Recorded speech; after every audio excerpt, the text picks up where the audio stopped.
Magandang araw mga boss, kumusta po kayong lahat? Ngayon mga boss, nandito kami sa silihan ni Danny Boy.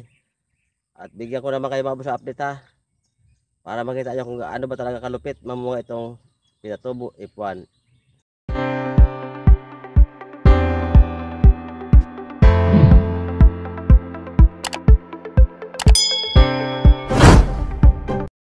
Hello mga boss, kumusta po kayong lahat? Shout out po sa aming mga viewers.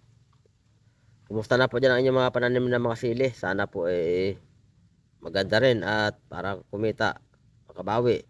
Lalo ngayon, napakamahal ng sili mga yun mga bossing, lalo dito sa amin. Ngayon mga boss, nandito nga kami na naman sa sili farm ni Danny Boy at bibigyan ko kayo mga boss ng update ha dito sa kanyang siling Taiwan. Ang variety, ito yung pinatubo F1 ng Condor Seeds. Itong sili ni Danny Boy mga boss, na-transplant ito noong June 19. So ngayon, ang edad dito, 55 days after transplanting. Bata pa ito mga boss, pero tingnan nyo mga boss ang sanga oh. Sobrang lago na. Gawa nga ng ito sili niya ay hindi ito nasaktan ng ulan. Dahil maganda yung area niya mga boss eh. Medyo yung lupa niya ay sandy soil. Hindi uminda sa ulan itong sili niya. Hindi nasaktan. Tuloy-tuloy yung arangkada. Kaya ito siya oh, kahit na 55 days pa lang siya, ay malago na grabe sa nga. At saka ang bunga nito mga boss, grabe na ang bunga nito. Ang kapala ng bunga nito, ang dami na. At saka sa lakuyan no, namumuti pa ang bulaklak. Marami na siyang bunga at namumuti pa yung bulaklak sa sobrang dami pa rin. Tuloy-tuloy. So ganyan naman kasi ang sili pagka hindi nasasaktan. Ang ugat niya ay walang dahilan para hindi siya gumanda, hindi lumago at mamunga ng marami. Kaya ito mga boss ang sili, Danny Boy, kung makita nyo ay malupit ito. Sobrang ganda ito mga boss, sobrang dami ng bunga at ang dami naman talaga ng sanga. Oh, tingnan nyo mga boss yung bulaklak oh, namumuti sa ibabaw oh. 55 days pa lang ngayon yan. After transplanting, ayun mga boss oh. Diba? Ang daming bunga na oh. Malalaki na. So siguro mga 20 days pa ito baka mag-harvest na rin siya dito ng unang bunga. Kasi ito naman ang pinatubo minsan hindi rin pare-pareho mga boss kasi doon sa description nito ay ano siya 75 days after transplanting hanggang 80 days yata yon, 75 hanggang 80 days after transplanting mag-harvest na. Pero minsan may mga pagkataon na ito kung minsan hindi pa umabot ng 70 days o 70 days pa lang nag-harvest na rin. Depende mga boss kung gaano katanda yung punla sa silindre bago na i-transplant. Kasi kung minsan kahit na 68 days pa na ito siya, pagka yung punla medyo may edad na bago mailipat tanim, maaga siyang namumunga. Maaga na harvestan.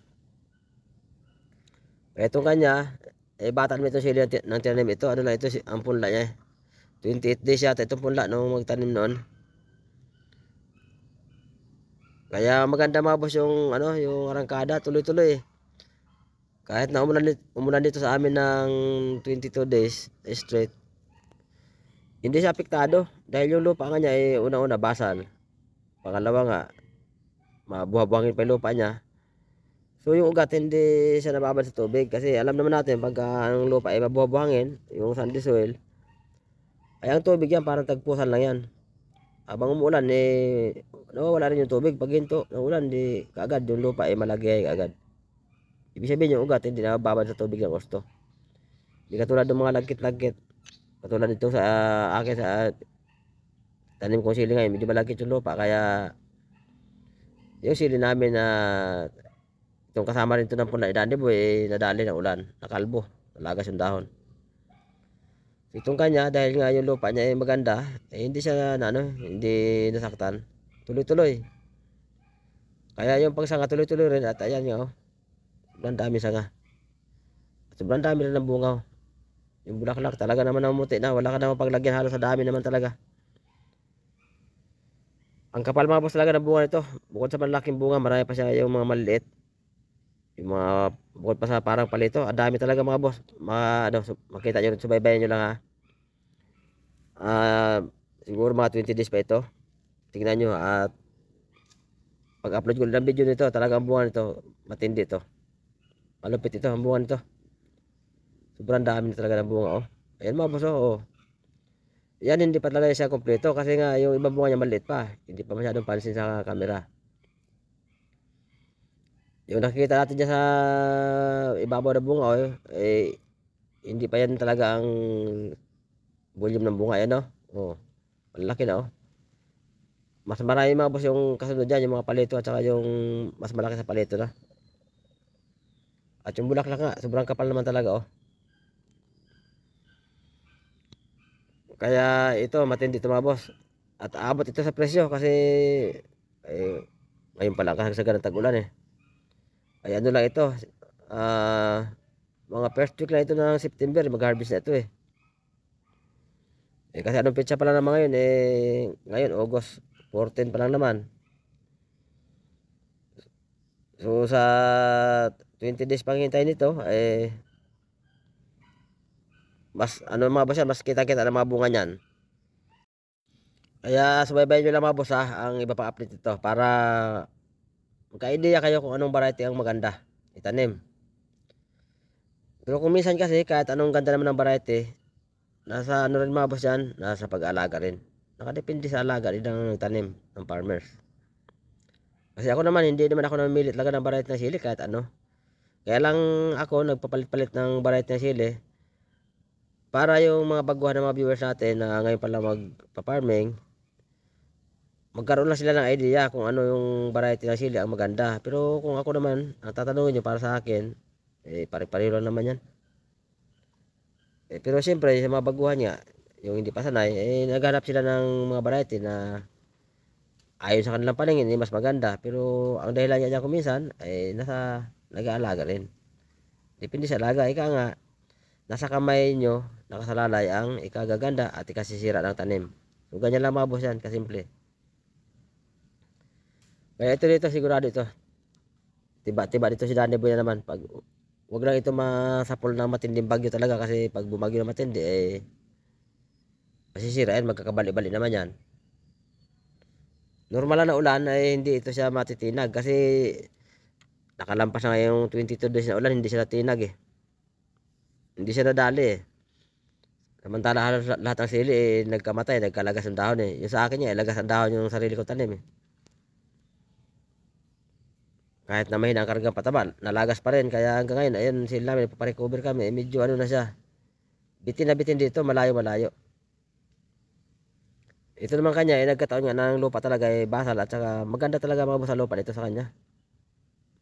Sandy siwil nga to kaya talaga tubig dito, tagpusan lang eh. Kaya ang ganda silo, hindi sila tinag ng ulan. Yun mga busog, grabe bulaklak ko. Pagka sa ilalim ng mga boss yan, matinding bunga yan sa ilalim. May mga part dito nga na pag binababa ko yung camera, ako dami sa ilalim ng bunga, malaki na. Yan yung unang magpitas. Tignan nyo mga boss ang lago binawasan pa na sa ganyan, binawasan pa namin yan. Yung may video kami mga boss na mag-pruning kami rito. Nabawasan pa na sa ilalim yan. Yung mga shoot sa ilalim inalis pa namin yan. Kasi kung hindi namin alisin yun, ako mas malala. Mas grabe sukal naman na. Matindi nga bunga pero masukal naman na masyado. At baka nga yung anthracnose, baka hindi kaya kontrolin. Danny Boy pagka tumama. At ang ganda nito mga boss sa sili niya, ang dahon hindi sira, hindi kumulot. Tingnan niyo mga boss, ang ganda ng dahon, ang linis ang linaw ng dahon Hindi siya nagkulot. So yung pang isang kinaganda rito. Malalaki ito sili niya mga boss kita naman natin malalaki at malago talaga, grabe siya nga. Kaya ito ano siya rito. Tiba-tiba siya rito mga bossing. Lalo ito, tsaka abot ito sa presyo talaga na mataas Kaya abang-abangan nyo lang mga boss subaybayan nyo lang mga boss ang update ito para makita nyo kung gaano ba kalupit talaga mamuha itong Piatobo F1. So ito muna mga boss ang update ng sili ni Danny Boy na ang variety ang Piatobo F1. Sa mga boss natin na nagtatanong sa mga pang-spray, nandyan na mga boss sa aking mga video ang mga lason na pang-spray sa sili.